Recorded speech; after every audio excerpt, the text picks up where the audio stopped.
So the presentation in this course is an opportunity for you to explore some kind of bioethical matter to some level of depth. And what I'd like for you to do is to identify some kind of resource. It could be an article, it could be a specialized case study, but some kind of source that describes a circumstance for you to examine bioethically.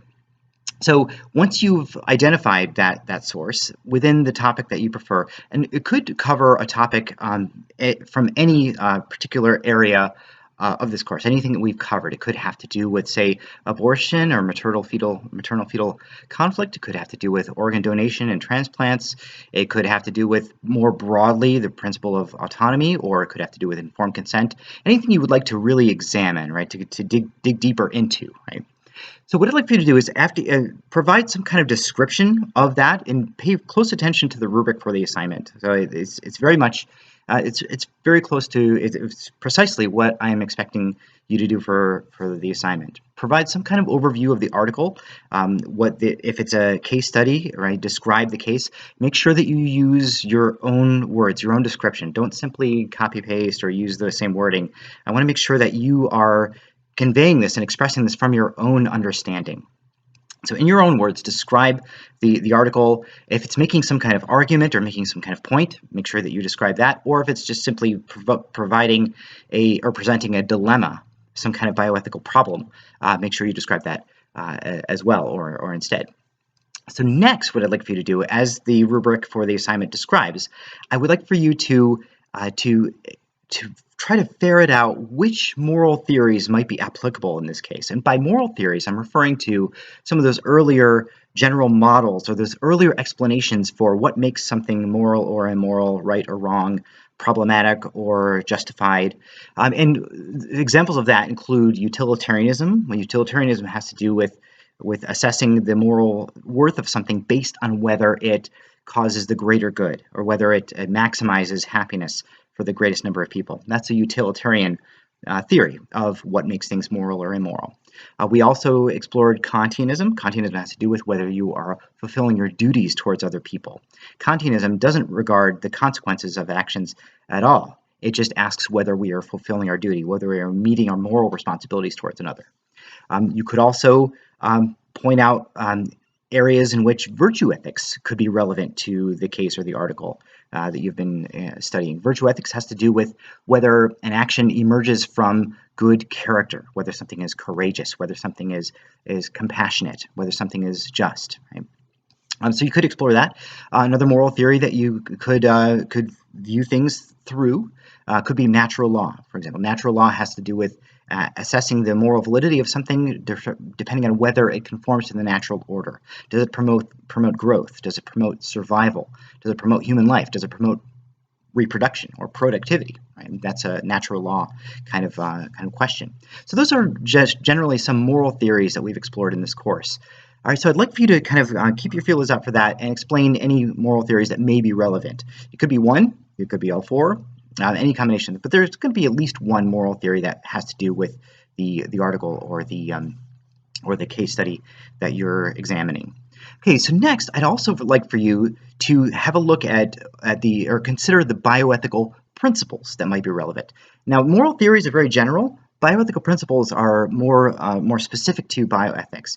And the four major bioethical principles are, as you'll remember, autonomy, beneficence, non-maleficence, and justice. So consider which of those principles might be relevant to your case. You'll find that oftentimes for Kantian questions, usually matters of autonomy are pertinent to that, or sometimes matters of justice. If you find yourself looking at things through the lens of a utilitarian approach for your moral theory, you may notice that that beneficence or non-maleficence might be a little bit more relevant. They oftentimes go together. Not always, but much of the time you'll find that. Now, feel free also to include the minor bioethical principles. So, for example, we've looked at the substituted judgment principle, right, or the best interest principle. You could even look into the principle of double effect, right? That's certainly something that is very relevant. The principle of double effect is fascinating because it kind of bridges some moral theories with some more specific principles. Right? You could have a look at that. Principle of proportionality, right, which is kind of a subset of the principle of double effect. You could notice that that the medical indications principle is relevant, or the wedge principle, right? Any of these kind of rules, and just to back out a little bit, what we mean by moral theory or moral principle. A theory is just like a general framework for understanding how things fit together, right? We have some kind of set of ideas, and a theory kind of encapsulates them, tries to make them coherent within one another. A principle is you could say it's a subset of a theory. A principle has to do with a sort of a rule, or general law by which we might make decisions, or by which we might assess the moral worth of something, right? So that's what a principle is. You might in many other fields there are principles that are sometimes recognized, right? Okay, so those things, pay attention to what moral theories might be involved and what moral principles might be involved, and include those in your presentation.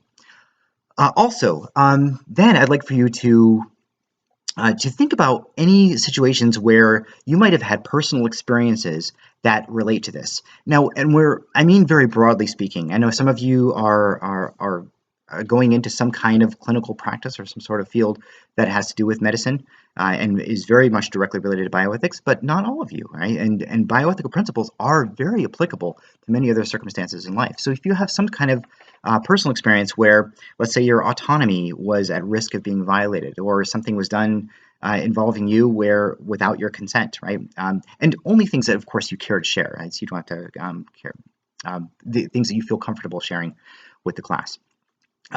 Or when maybe somebody did something that was not in your best interests, right? And so you can draw some kind of analogy or analog with the case that or the article or the situation that you're examining, right? Try to find some kind of comparable personal experience you had.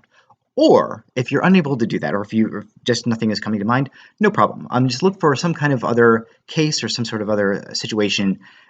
It could even be a hypothetical case, right? So you might say, well, suppose somebody were in this kind of situation.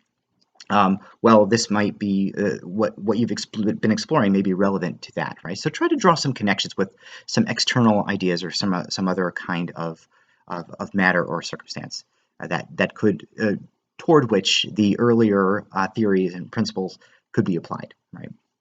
And it, again, doesn't have to be squarely within the realm of bioethics. It's just something that allows you to draw a kind of cognitive connection to something else. Right?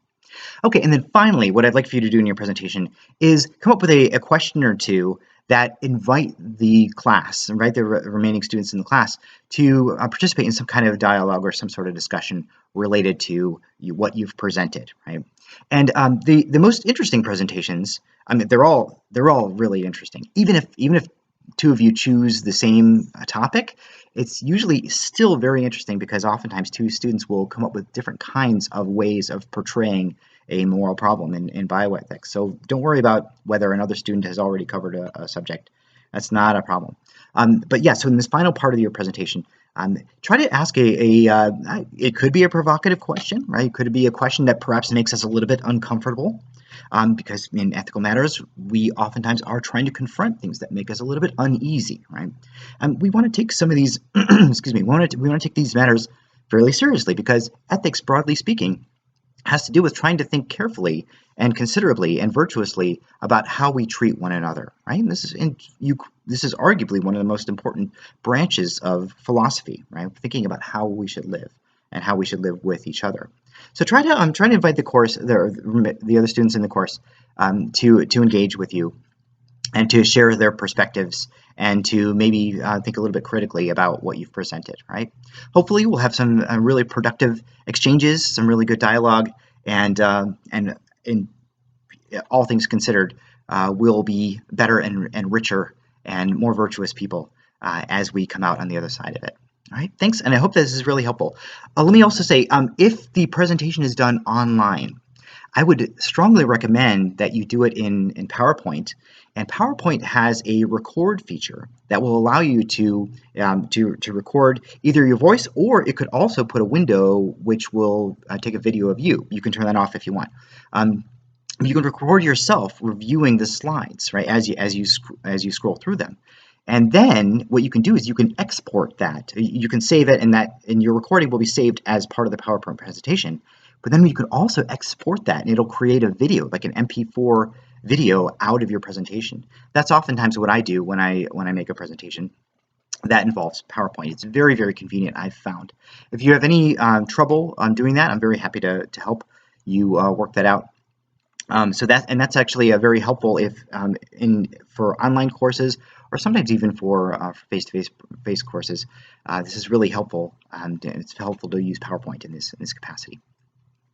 All right, I hope this has been very helpful to you, and I look forward to your presentations. This is one of my favorite parts of the course, where I get to where all the students get a chance to kind of use your voices in a kind of measured and extended way, and you're able to lead the class for a while and present your own perspectives in a more integrated and involved way. All right, so I really look forward to your presentations, and again, I hope this video was helpful. Please feel free to email me or contact me otherwise if you have any questions. Thanks.